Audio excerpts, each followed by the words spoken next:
Hi, and welcome to my channel. I am Tammy Ozturk, the designer of badbobbin.com, and I'm here today to show you how to make a patch. This is one of the patches that I feature on my website. This one happens to be made with a canvas, and it has a satin stitch around the edge. Very simple, very easy. It's just one piece of little fabric. You're going to stitch it out in a 4x4 hoop, and I'll show you everything you have to do to be able to make this. So remember to subscribe, give me a thumbs up if you like my video, ring that bell to get notifications, and any comments down below, appreciate it. Let me know you like it, you didn't, you want more information. If you want other ideas and other things for me to show, let me know. That's what I need to do and want to do. So I'll meet you at the cutting table. So here's the materials you're going to need for making a patch, and you can make the patch with either canvas, duck cloth, or felt is another one, or a heavy thick fabric if you want. If you know, you can choose actually anything to make a patch. I've even used brocade when I do my hair pieces, which are similar to the same idea of a patch. So there's felt, duck cloth, and canvas. I'm going to use black canvas today to do that patch that you saw. So here's the heavy duty, I'm sorry, this is actually a duck cloth, not canvas. So duck cloth. I have my 4x4 hoop because that's what it's going to fit in, and we're using a tearaway stabilizer. You don't want to do cutaway, you want to do a tearaway because we're going to have that satin edge around our patch, so you want to have a tearaway. I have my lighter for the end. I use my 4-inch curved applique scissors. These are my favorite. These are the ones that I use for everything with applique. When you're in the hoop, they get really close and they're comfortable. So these are the 4-inch curve. These are by Ginger, if I'm not mistaken. Great scissors. And then just to cut my fabric, my inexpensive, simple 99-cent store. And at the end for your patch, it's up to you if you want to do it. You can use a heat and bond. This is the Ultra Hold, which is a little bit thicker. There's, you know, Wonder Under, Heat and Bond, but you want to use the one that's thick, a heavy duty, or you can even actually apply 2 layers if you want. So this one's a little bit thicker, it's a heavy duty one, and this I apply to the back of my patch when it's all complete and done. Then I apply this on the back and I leave the paper, and that gives them the option or to either iron it on their product or garment, wherever they're going to put the patch, and then sew, and that just helps hold it secure. So that's one. Or there's the thinner type Wonder Under, Heat and Bond. There is one by Floriani that I know of, which is meant for patches, so it is pretty thick. But I would probably do like 2 layers of the Wonder Under, because this one's really thin. So I would end up putting probably 2 or 3 layers of this. So that'll be at the end. And for the patch that you saw, I'm going to do the queen one. I'm going to measure my fabric a little bit bigger than the design, and that'll give me enough stability and room to cut around it when I go to do the applique portion part. And I'm going to cut my fabric 4 1/4 by 2 1/4. So I only need 1 piece. We don't need a back piece. There is no back piece on a patch, which is kind of convenient. And once I get it cut, we'll get over to the machine and I'll show you how to sew out that patch. Alright, we're at our machine. We have our tearaway and our hoop ready to go. I have the design already in there. And I'm going to show you a little trick. It's not a trick, but you know what you can do if you prefer one way or the other. My designs, I usually, I have that first step, which you can use either as a placement line or as a tack down, and I use it as a tack down. That's what it's there for. You can either, you know, eyeball and center it. You can move your design up into the right corner so you know that your piece is going to fit up in that corner. You can do either way, or you can run that first step as a placement line and then just go back, start over again, and once you lay your piece down, it'll also be your tack down. So it's up to you. You can use that first step twice, and you're just going to back up to the beginning again and run the same stitch again. So I'll show you how that can be done. I'll run it both ways both times.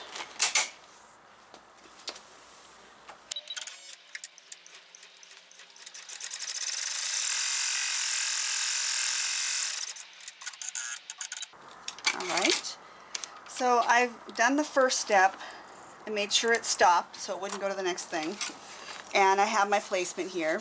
So what I'm going to do is go ahead and I use a tacky spray to tack this down. That way I know it's tacked down to my tearaway and it's not going to shift or move on me as well. And then when the patch is done, also the back side isn't going to just start coming apart on me. So I'm going to spray a little bit of the tacky spray.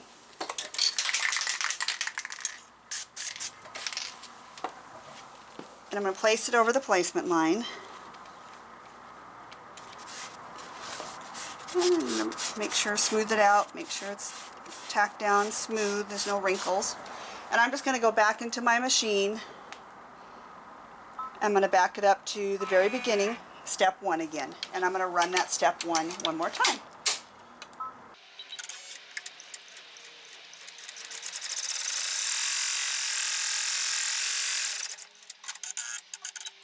I don't have it to do an automatic stop. I just happen to stop it so that I can tell you real quick. I let it go into the next, which is going to be the actual design that stitches out. So I don't need a stop between my first design and then going, or the first stitch and then into the second stitch, which is going to be the design. But when the design is finished, then we do need to have a stop in that position so that we can go in and trim. Now the design's going to stitch.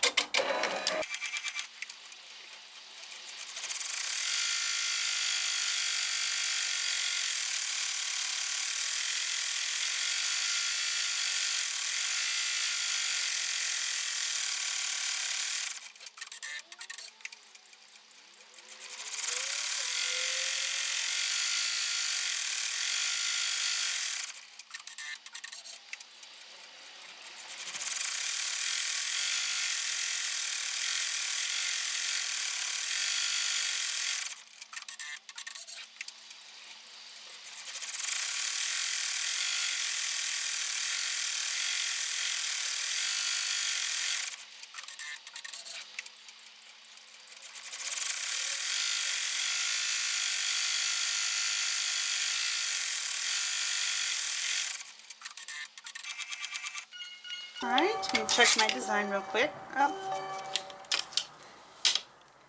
Trim my threads.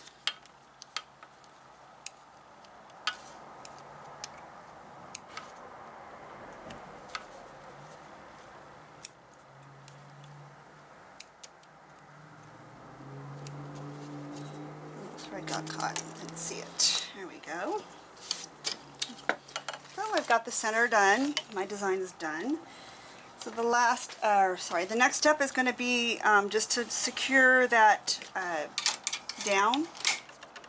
It's going to run that one last step around it where the patch part is going to go. And we'll run that.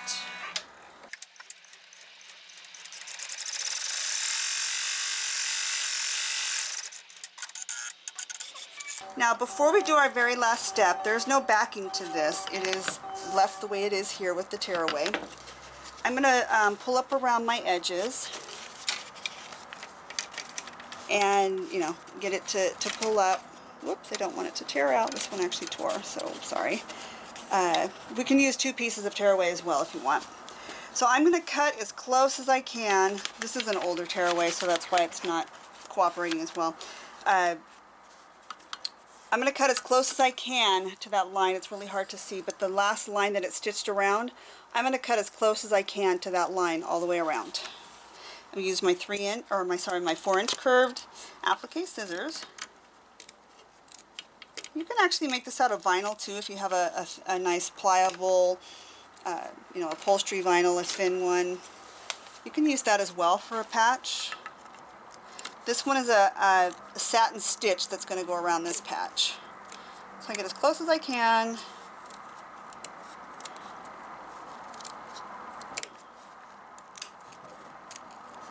You don't want to pull too much. Like I said, it's on a tearaway, so you want to be, you know, a little careful with it. If you can use felt as well. With the satin stitch type patch that we're doing, you want to make sure you are as close as possible and that you do use the tearaway because it needs to have that stitch wrap around the fabric edge to give it a nice satin rounded edge. If you use just a regular patch that you're going to end up cutting out afterwards, you still want to kind of do the tear away. You want to get rid of that stabilizer so you don't see it and it's not sticking out anywhere. And that one you don't need to worry about too much getting in the hoop cut, because that one you're just going to cut around the stitch and leave about 1/4 of an inch on that patch if there's not going to be that satin edge. So I've gone around and you can see that, I've got the sun coming through the window now, sorry, that I've got as close as I can to the line all around. And I'm going to pop that back in my machine, make sure everything's out of the way, and I'm going to do my last step, which is the satin stitch step. And on this case as well, I want to make sure my bobbin is the same color as my top thread. So since I'm doing black on that outer edge around it, I'm going to do a black bobbin.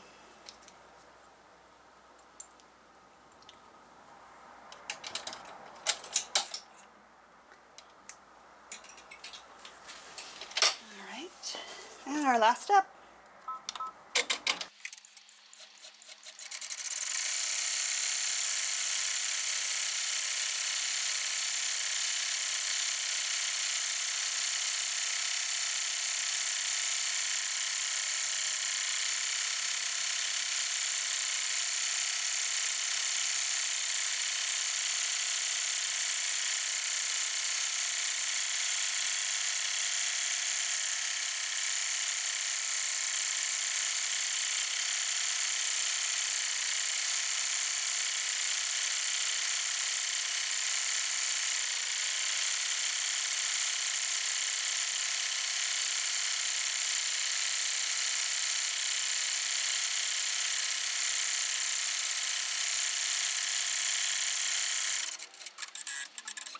So, like I said, the stabilizer I have wasn't the best.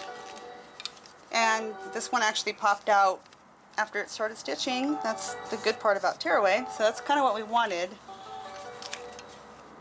And there we go. That way you can see a little better. So it actually came out pretty well. If it didn't, then you're just going to tear out from your stabilizer. So each tearaway is different too. Some are more like a paper. Some are a little bit thinner, some are thicker. This one's really, like I said, I think it's an older roll that I had sitting around, and I decided just to use it. It's actually an iron-on, and I really don't iron stabilizer on, so I just thought I'd use it. But I think it turned out really well.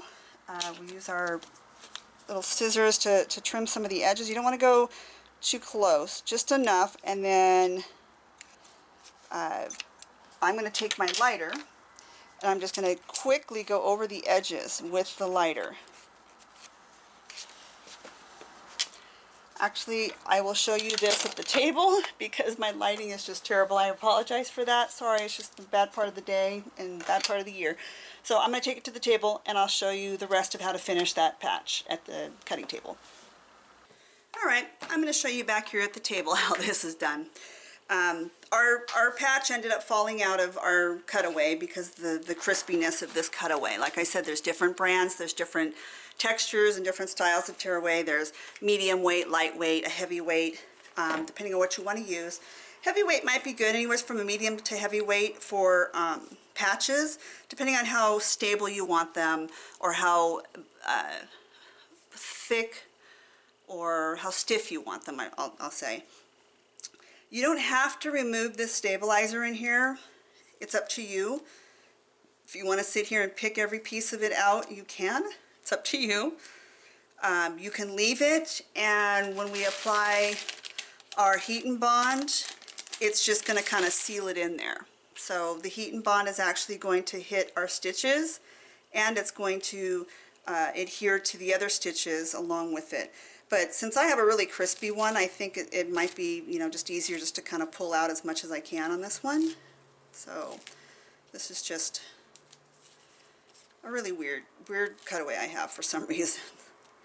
So I've got some scraggly stitches on the back side, which you can see. I'm going to take my scissors and just, you know, quickly trim those just to get them knocked down a little bit. You know, I have those, the ones I showed you earlier on the edge here. This is looking at the front. I want to get close as possible, not too close because you don't want to cut into your satin stitch. If you cut one little stitch, it's kind of not good, because if you cut one little stitch, it can start fraying, it'll start coming undone. So you want to be really careful on cutting away either your fabric or your stabilizers. This one here, I can actually pull the little pieces of stabilizer out. Sometimes you can't, and depending on your stabilizer that you're using as well.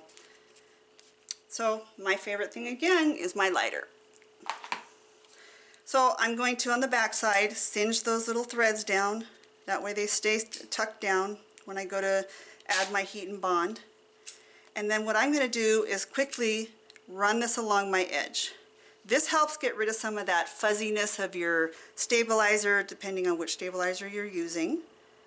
And it kind of pulls and knots those little threads up again. It balls them up so that they stay tucked in and nothing's going to happen to your patch and it's not going to fray. I just kind of quickly run the edge with the lighter. And you can see as I do that, some of those little stray threads kind of like zoop, shrink up. And here's that one end that I was showing you where it's got some little threads hanging out. Lighter again, quickly. Just, it might take a couple. You don't want to do it all at once. And I just tucked them all up in there. So here's your first patch. This is how we did a patch on canvas. The backing, I took the chair away if you want. Makes it cleaner. And we're going to you can add the heat and bond if you want. The heat and bond kind of just keeps all those stitches in there tight so that when it is worn on a garment or a jacket or a purse or a bag or backpack, that as it wears like this, those stitches aren't going to start coming out or fraying. If it happens to catch one little stitch, it's not going to pull a bunch because this kind of acts like a glue to the back side. So if you want, you can leave it plain and sew the patch on, or if you want, what you'll do is with the iron, you're going to lay the patch on. You're going to have another piece of either a fabric or you can use butcher paper or parchment paper, parchment paper, and you're going to lay it to the corner, parchment paper, and then just add your iron to it. Or if you have your butcher paper laying down, you don't want the sticky side on your ironing table. You're going to have your butcher's paper down, and you're just going to iron in this part. And once you iron that down and it dries, then you're just going to peel it off. You'll have some edges. Once again, take your lighter and you're going to take the edges. So if you want to see that part, leave a message down below. Let me know if that's something that you need to see explained on, on how to do the back part of your patch. Otherwise, we just made your first patch and this is how you do it. And it's very easy, very simple. It's almost like that applique. You're just going to cut around it, get close to your stitches, and then let that satin stitch go. So, thanks for joining me to see how to do one of my patches. This is done with canvas or duck cloth. The same thing with the felt, with the satin stitch. You can use all the three of those or any type of fabric you really want, depending on your stabilizer. If you enjoyed the video, please give me a thumbs up, subscribe. Any comments down below would be great. Let me know if you have any more ideas you want to see me do, any more beginner things, advanced things. I'm here. This is what I want to do, so let me know, and I'll be glad to get back at making videos for you. Enjoy. I'm Tammy Ozturk again with badbobbin.com. You can get my patches there at badbobbin.com. See you at the cutting table.